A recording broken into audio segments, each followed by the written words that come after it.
বাবার পরে যদি কেউ এক কথায় কিছু ছেলে দিয়ে দেয় সেটা হলো স্বামী। যে অনেকদিন পর একটা বিয়ে বাড়ির নিমন্ত্রণ পেলাম। রাধে রাধে বন্ধুরা, তোমরা সবাই কেমন আছো? আশা করি তোমরা সবাই খুব ভালো আছো, আর আমরা বাড়িতে সবাই ভীষণ ভালো আছি। সকাল সকাল একেবারে ছাদ থেকে তোমাদের সাথে ব্লগটা স্টার্ট করছি। আর তোমাদের ব্লগটি ভালো লাগবে, পুরো ভিডিও সাথে থাকার অনুরোধ রইল। জানো তো কালকে কেচেছিলাম সকালবেলা, না এই দুপুরবেলার দিকে।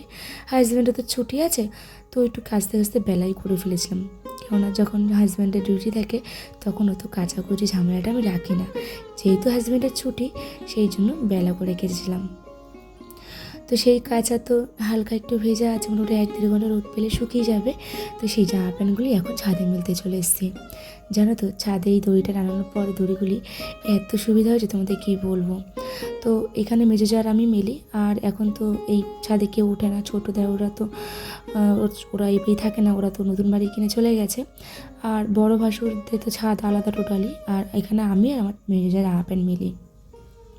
সত্যি কথা বলতে মাঝখানে কোনো রডও রাখিনি, কোনো কলম রাখিনি, ছাদটা একদম ঢালা রেখে দিয়েছি জানো, জামা প্যান্ট মেলতে বা ছোট্টখাটো একটু অনুষ্ঠান করলে যেন আমাদের সুবিধা হয়। তবে হ্যাঁ, ছাদটা নিয়ে আমার অনেক স্বপ্ন আছে, অনেক ভাবনা চিন্তা আছে, একটু ডেকোরেট করার ইচ্ছা আছে।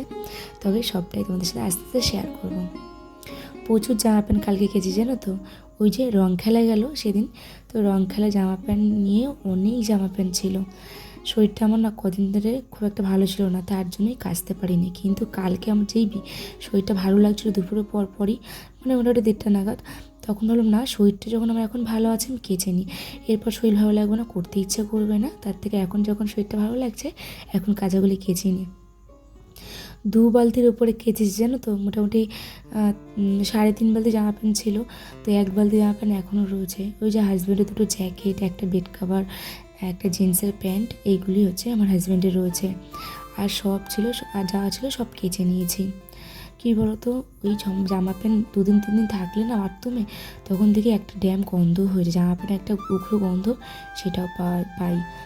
কিন্তু কী করবো বলো, শরীরটা খারাপ ছিল, আর আমার ঘরে তো কাজে লোক রাখার মতো সেই ব্যাপারটা এখনও আসেনি, বা আমার ঘরে আমি ওয়াশিং মেশিন কিনিনি যে হ্যাঁ ওয়াশিং মেশিন চালিয়ে দিলাম হয়ে গেল। আমাকেই কাচতে হয়, বা আমার হাজব্যান্ডও কাচাকুচির দিকে খুব একটা ভালো পারে না, ও রান্নার দিকটায় আমাকে হেল্প করে, রান্নার দিকটা একটু ভালো পারে, তাই জন্য রান্নার দিকটাই হেল্প করে। এছাড়া কিন্তু ওই কাঁচা টাচা কিন্তু পুরোটা আমাকেই করতে হয়। যাই হোক, ও যে সারা রাত জেগে যে আমাদের জন্য কাজ করে যে ইনকাম করে নিয়ে আসে, এটাতেই আমি ধন্য, আর কি চাই। কত আর বলবো, এটা করে দাও সেটা করে দাও, তারপরে তো বাড়িতে আসার পর ওই যে রান্নার দিকে হেল্প করেই দেয় যতটা পারে। তবে হ্যাঁ, আমিও চেষ্টা করি যে ওর জন্য বেশি একটা কষ্ট না হয়। তো ওই জন্য ওই ক্ষেত্রে জামা প্যান্ট আমার প্রচুর জমে গেছিলো। কী করবো বলো, শরীরটা ভালো না থাকলে কী করবো। যাই হোক, উপরে নতুন ঘরে যাওয়ার আগে হাজব্যান্ডকে বলেছি একটা অ্যাকোয়াগার্ড আর একটা যেন ওয়াশিং মেশিন কিনেই যেন উপরে উঠি। কেননা অ্যাকোয়াগার্ড না নিলে আমাদের হবেই না, কেননা আমার যেহেতু 3 তলার উপর ঘর হচ্ছে নতুন ঘরটা, তো ওই 3 তলার উপর জলের ড্রাম টেনে নিয়ে যাওয়া 20 লিটারে, তো ওটা খুব সমস্যা হবে। এখন তো 1তলায় আছি, জলের ড্রাম নিয়ে আসা কোনো ব্যাপার না, আমি জল ভরে নিয়ে আসি, ড্রাম তুলে ঘরের মধ্যে রাখি বা ঘরের বাইরে রাখি। কিন্তু 3 তলার উপর তো আমি ড্রাম তুলে নেওয়া সম্ভব না, আর হাজব্যান্ড ছেলে মানুষ যতই হোক, ওর তো নিতে কষ্ট হবে, তার জন্য বলেছি একটা অ্যাকোয়াগার্ড লাগিয়ে দিও, যাই করো না করো। তো যাই হোক, এদিকে দেখো স্নান ধ্যান সেরে সকালবেলা গাছে জল টল দিয়ে দিলাম, আর গাছে কটা নয়নতারা ফুল ফুটেছিল। ওই যে 2-3টে নয়নতারা গাছ আছে বিভিন্ন কালারের, একটা রানী, একটা পিঙ্ক, একটা সাদা, তো এই ফুলগুলি নিয়ে এসলাম, গাঁদা ফুল অল্প কটা ছিল, তো ওই অল্প কটা ফুল তুলে নিয়ে এসলাম। এই যে ঠাকুরকে আজকে আপেল দিয়ে একটু ভোগ দিয়ে পুজো দিয়ে দিলাম। জানো তো ঠাকুরের তো আসনটা আমার নেই, মেয়ের একটা ওই যে পড়ার টেবিল ছিল ওটাতেই ঠাকুর আমি পেতেছি। তো ঠাকুরকে বলি, ঠাকুর আমার ঘরটা তুমি ঠিকঠাক করে করে দাও, আর মন্দিরটাও আমি আমার মনের মতন করে করতে চাই, তোমার যে থাকার জায়গাটা সেটা আমি মনের মতন করে করতে চাই। যাই হোক, আমি চাইলে কিন্তু পারতাম যে একটা রুম অনেক বড় করে করতে, কিন্তু আমার ঠাকুর ঘরটা আমি চেয়েছি আমার টোটালি আলাদা হোক, তার জন্যই আমি আমার একটা রুম কিন্তু একটু ছোট হয়েছে। তো কী করব, দেখো যে আমাদেরকে ভালো রেখেছে তাকে তো ভালো রাখার দায়িত্ব আমাদের, তাই না? তো ভগবানের জন্য একটা রুম জন্য আলাদা করে রেখেছি আমি, আমাদের জন্য একটু ছোট হোক কোনো অসুবিধা নেই, কিন্তু ভগবানের একটা রুম হোক, আমার রাধা মাধব যে যুগল তার জন্য একটা রুম হয়, সেটা আমি সবসময় চেয়েছিলাম। আর দিনে দিনে তো ওনার প্রতি আমার মায়া টান বেশি বাড়ছে, তো ওনার জন্য একটা রুম আমার আলাদা না করলেই হতোই না। সকালবেলা এই যে হচ্ছে খিচুড়ি করে নিচ্ছি, আর ওই যে একটু কটা রুটিও হচ্ছে করে নিয়েছিলাম। কালকের অনেকটা তরকারি ছিল, সেটা দিয়েই আমাদের সকালবেলা ওরা রুটি ফুটি খেয়ে নিল। আর এই যে পুজো টুজো দিয়ে এসে একেবারে আজকে খিচুড়ি করেছেন, তো সব সবজি দিয়ে আজকে খিচুড়ি রান্না করেছি, সেরকম একটা খিচুড়ি রান্নাবান্না করিনি, ওই যে পাঁপড় পরিয়েছি আর খিচুড়ি রান্নাবান্না করেছি। সকালবেলা দেখো জামা প্যান্টগুলো কত সুন্দর টান টান করে মেলে দিয়ে গেছি, আর বিকালবেলা এসে থেকে সব জামা প্যান্ট উলটপালট হয়েছে, ছাদেও পড়ে রয়েছে, জানো তো। এদিকে দেখো এখন তো বসন্তকাল চলছে, কিন্তু আকাশে কিছু মেঘ, মোবাইলে কতটা তোমরা বুঝতে পারছো জানি না, কিন্তু সামনে ভীষণ ডার্ক হয়ে রয়েছে, মনে হচ্ছে এখনই ঝম করে একটা বৃষ্টি নামবে। চলো বৃষ্টি যদি আসে তার আগে জামা প্যান্টগুলি তুলে নিই। ওয়েদার খুব একটা ভালো না, কিন্তু হ্যাঁ ভালো না বলতে আমার তো এমনি ওয়েদারটা খুব ভালো লাগছে, কিন্তু ওই যে জামা প্যান্টগুলি তো সব কেচেছি, ওগুলি যদি ভিজে সেটার জন্যই বললাম। চলো প্রচুর জামা প্যান্ট মেলেছিলাম, সেগুলি এখন তুলে নিই।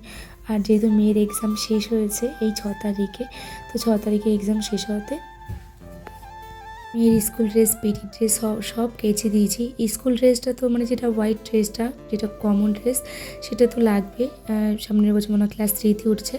আর যেটা পিটি ড্রেস সেটা লাগবে না, কিন্তু তবুও ধুয়ে রাখলাম, যেহেতু কী করব ধুয়ে রাখি, কেননা প্যান্টটা আমার মেয়ে পরতে পারবে বাড়িতে, যদি না পরতে পারবে না, সামনে শীতে আমার মেয়ের হবে না ওই প্যান্টটা।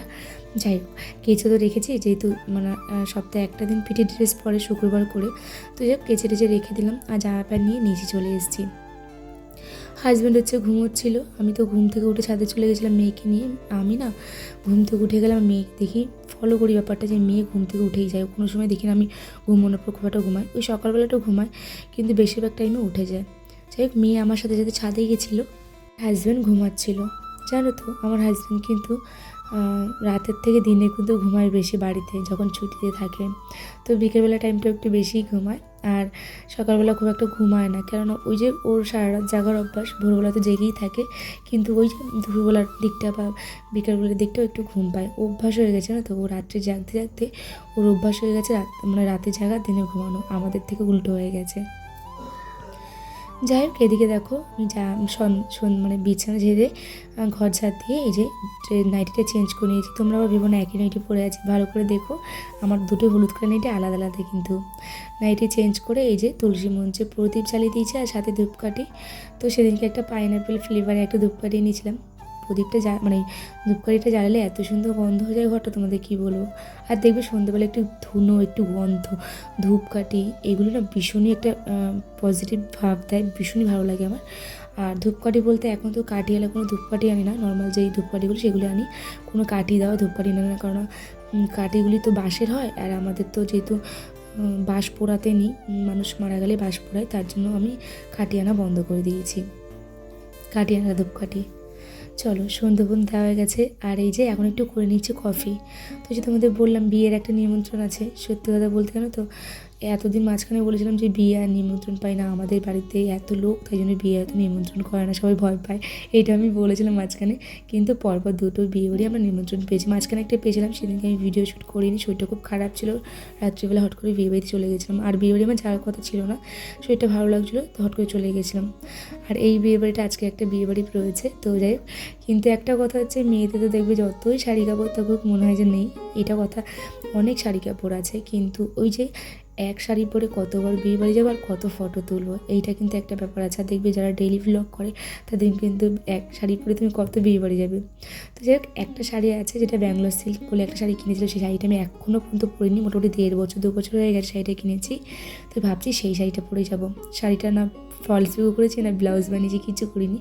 তবে শাড়িটার কালারটা এমন, একটা ব্ল্যাক কালার ব্লাউজ দিয়ে পরবো। তবে আমি তো একটু ম্যাট টাইপের শাড়ি বেশিরভাগ পরতে পছন্দ করি, কিন্তু আজকের এই শাড়িটা সেটা একটু ঝিকানেকা। চলো সাজলে তোমাদের সাথে দেখাবোই। তার আগে ওই যে ছাদ থেকে জামা প্যান্টগুলি নিয়ে এসলাম। তো কফি করেছি, কফি করার পর হাজব্যান্ড বললো যে একটু পরে খাবো। তো আমি ভাবলাম যে থাক, হাজব্যান্ডের সাথে কফিটা খাবো। তো ওইদিকে জামা প্যান্টটা আমি চেঞ্জ করে এই যে হাজব্যান্ডের সাথে একটু কফি খেতে বসে পড়েছি। আর ওদিকে জামা প্যান্টগুলো সব গুছিয়ে জায়গায় রেখেও দিয়েছি, কারণ বিয়ে বাড়ি যাবো তো ঘর ধরে জামা প্যান্টগুলো থেকে গেলে একটা বেখাপ্পা লাগবে। এই যে এই শাড়িটার নাম হচ্ছে ব্যাঙ্গালোর সিল্ক। আমি তো এই নামটাই জানি, দোকান থেকে বলেছো, তোমরা কি জানো আমাকে বলে দিয়ে তাহলে। এই যে চোকারটা দিয়ে আর একটা চেন পরেছি, আর ওই যে আমার কুলো কানেরটা পরেছি। লুকটা কেমন লাগছে অবশ্যই কিন্তু কমেন্ট করে জানিও। বাড়ির সবার নিমন্ত্রণ। তো এই যে আমার বড় যা 2 মেয়ে, আমি, আমার মেয়ে আর আমার ওই যে জায়ের ছেলে আর এক জায়ের ছেলে, আর ওইদিকে আমার ভাসুর আর আমার হাজব্যান্ড একটা টেবিলে বসছে। যেহেতু আমরা এত লোক একটা টেবিলে হতো না, তার জন্য ওরা ওই দুই ভাই ওই টেবিলে বসছে। ওই জন্য 2 ভাই। তো আমার হাজব্যান্ড পরেছে পাঞ্জাবি, দাদা পরেছে বদ্দা পরেছে শার্ট ব্ল্যাক কালার। চলো খাওয়া দাওয়াটা সেরে নিই। খাওয়া দাওয়া মানে এখন তো খেতে দিচ্ছে, অনেকটা রাত হয়ে গেছে। চলো খাওয়া দাওয়াটা সারি। আর হ্যাঁ, ভিডিওটা কে কোথাতে দেখছো আর ভিডিওটা কেমন লাগছে অবশ্যই তোমরা কমেন্ট করে জানিও। সবাই অনেক অনেক ভালো থেকো, সুস্থ থেকো। আর হ্যাঁ, যারা নতুন দেখছো প্লিজ চ্যানেলটা সাবস্ক্রাইব করে আমার পাশে থেকো তোমরা। চলো টাটা, সবাই ভালো থেকো, সুস্থ থেকো। আর হ্যাঁ, ব্লগটি কেমন লাগলো অবশ্যই কিন্তু কমেন্ট করে জানিও।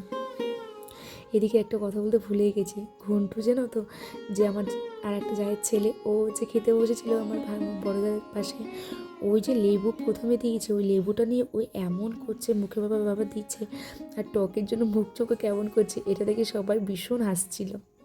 যাই হোক, চলো ছোটো মানুষ, এগুলি তো আনন্দ, এইগুলি আমাদের স্মৃতি হয়ে থাকবে মায়েদের জন্য। চলো ভিডিওটা কেমন লাগলো কমেন্ট করে অবশ্যই জানিও। টাটা, সবাই ভালো থেকো, সুস্থ থেকো।